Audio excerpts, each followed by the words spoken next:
Have you ever struggled installing a harmonic balancer? Well, today we're going to use this tool to make it easier. First things first, let's get our tool installed. If you haven't guessed it by now, it's a flywheel holder. You say flower or flywheel?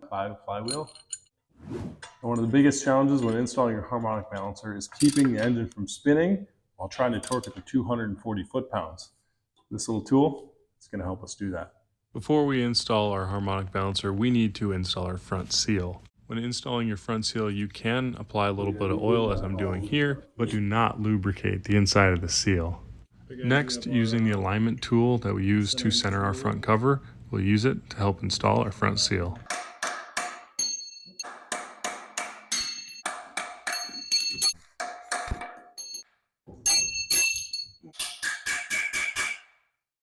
Most of the time you can rent a harmonic balance puller or installer from your local auto parts store. We just happen to snag ours from O'Reilly's.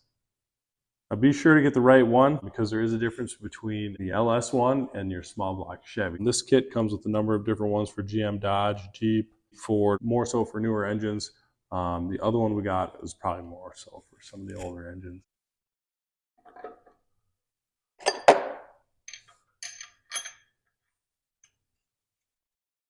Boy, I hope you have a big enough socket for that. There are directions on the inside of the case, so make sure you follow those closely.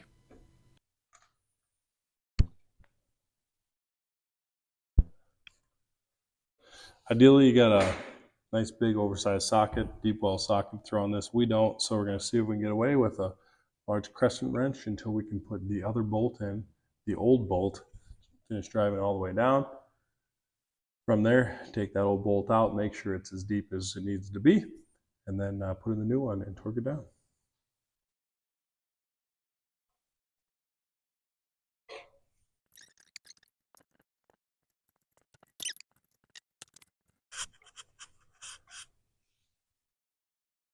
All right, we're in there pretty far. I'm going to back out.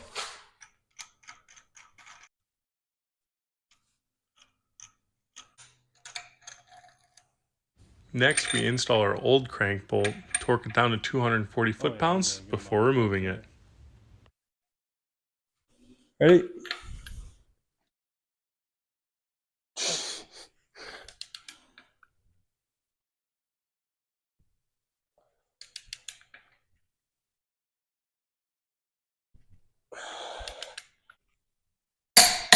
Hey, there it is. Now we take it off. Something on there. Yep.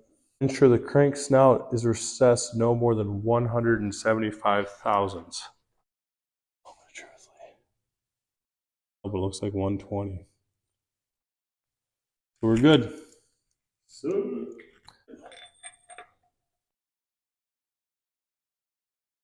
All right, 37 foot-pounds. 37 foot-pounds. Wow, that wasn't much.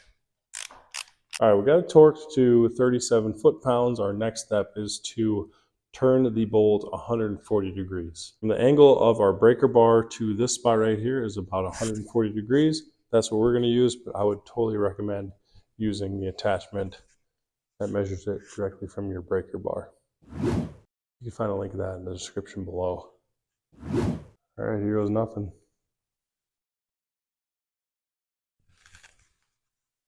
Oh. One thing to make sure before you install your harmonic balancer is that your timing chain cover is installed properly. To watch that video, click the link in the upper right. There. Oh!